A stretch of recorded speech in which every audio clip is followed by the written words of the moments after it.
దయచేసి ప్రతి ఒక్కరూ నాకు మద్దతుగా, ప్రతి ఒక్కరూ మీ శ్రమని, మీ టైంని నాకు కాస్తంత కేటాయించి నన్ను మీరు కలుపుకొని వెళ్తూ నన్ను ముందుకు తీసుకెళ్ళండి.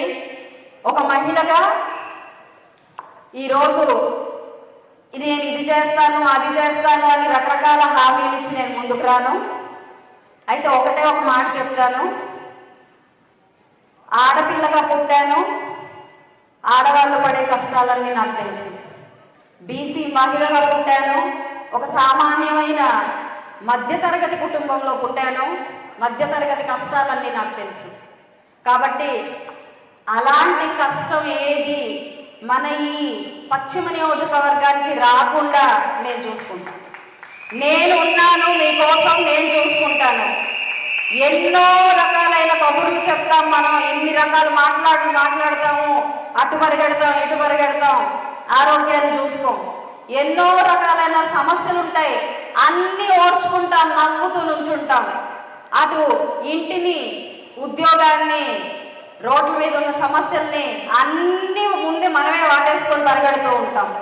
మరి ఇలాంటి వాళ్ళందరి కోసం, మన నారీ శక్తి కోసం నేను ఎప్పుడు ముందుంటాను. ఒక ఉమెన్ సెల్ని మన గుంటూరు పశ్చిమ నియోజకవర్గంలో ఏర్పాటు చేసుకొని మన సమస్యలు మనమే తీర్చుకునేలాగా, నాకు మీ ప్రతి ఒక్క సమస్యని ఆ సెల్ ద్వారా మీరు నాకు అందేలాగా చేస్తే మరుక్షణం మీ ముందు నేను ఉంటాను. ఇది మహిళగా నేను మీకోసం నేను వాగ్దానం చేస్తున్నాను. కాబట్టి ప్రతి ఒక్కరూ రానున్న ఎన్నికల్లో, అక్క చెప్పారు, బూత్ దగ్గర నుంచొని ఏంటి చూస్తున్నావు అని అనమని అందాం. ఎందుకు వచ్చామా, అసలు వీళ్ళ మీద మనం ఎందుకు పోటీ చేశామా అని బాధపడేలా, భయపడేలా, భంగపడేలాగా మన రిజల్ట్ని చూపించి తీరుదాం. ఈ రాష్ట్రానికి అభివృద్ధి రాబోతుంది, మన జీవితాల్లో వెలుగులు రాబోతున్నాయి. మనకేం పర్వాలేదు, ఏ భయాలు లేవు. ఇంతమంది ఇక్కడికి వచ్చారంటేనే అది ఒక నిరూపణ అయిపోయింది. We are winnowing. మన ఎంపీ గారు అద్భుతంగా రాష్ట్రాన్ని డెవలప్ చేయడానికి కంకణం కట్టుకొని వచ్చారు ఇక్కడికి. ఆయన, నేను, మనం చాలా అద్భుతమైన పురోగతిని చూస్తాం.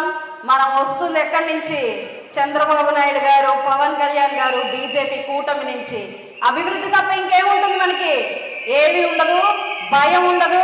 మనం ఇంకా మన బండి పరిగెత్తడమే, ఎక్కడ ఆగదు. కాబట్టి మరొక విషయం, ఇంత అద్భుతంగా ఆర్గనైజ్ చేశారు ఈరోజు ఇది అనంటే, ఇంతవరకు నేను ఇంత అద్భుతంగా ఆర్గనైజ్ చేసిన మీటింగ్ అంటూ ఏది చూడలేదు. మీటింగ్ లాగే లేదు. ముందు ఒక 30 రోజుల నుంచి, అంటే సీట్ అనౌన్స్ చేసిన కాడి నుంచి పరిగెడుతూనే ఉన్నాను, అటు ఇటు అటు ఇటు. నిద్ర ఉండట్లేదు, మాట్లాడుతున్నాను అందరితో, అయినా కలవట్లేదు. సగం మందిని కలవగలుగుతున్నాను, సగం మందిని కలవలేకపోతున్నాను. 24/7లో 4 hours మాత్రమే పడుకుంటున్నాము, అయినా అందరినీ కవర్ చేయలేకపోతున్నాము. ఏదో ఒక గ్యాప్, ఏదో ఒక లోటు, అదొక మనసులో అదొక భారం. నిద్రలేని రాత్రులు, ఎంతో మందిని కలుపుకోవాల్సిన ఒక బాధ్యత, ఇన్ని ఉండి మధ్యలో ఎంతో మందితో మాట్లాడడం, ఇలా జరుగుతూ ఉన్న క్రమంలో 30 రోజులుగా ఇవాళ నిజంగా ఊపిరి పీల్చుకున్నట్టుంది, నిజంగా ఊపిరి పీల్చుకుంటున్నట్టుంది నాకు.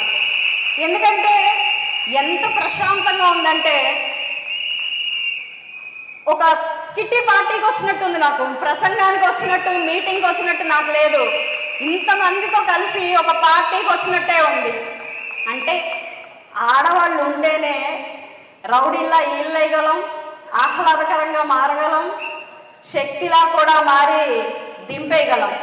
కాబట్టి మనందరం ముందుకు సాగుదాం, కలిసికట్టుగా రేపొద్దున ప్రూవ్ చేసి చూపిద్దాం. ఒక నామినేషన్ రోజే క్లియర్ అయిపోవాలి. లేడీస్, ఆడవాళ్ళు, మహిళా గళం, మహిళా ప్రపంచం నామినేషన్ రోజు మరొక్కసారి స్టేట్ మొత్తానికి చూపిద్దాం. కాబట్టి ఆర్గనైజ్ చేసిన ప్రతి ఒక్కరికి పేరు పేరున ధన్యవాదాలు.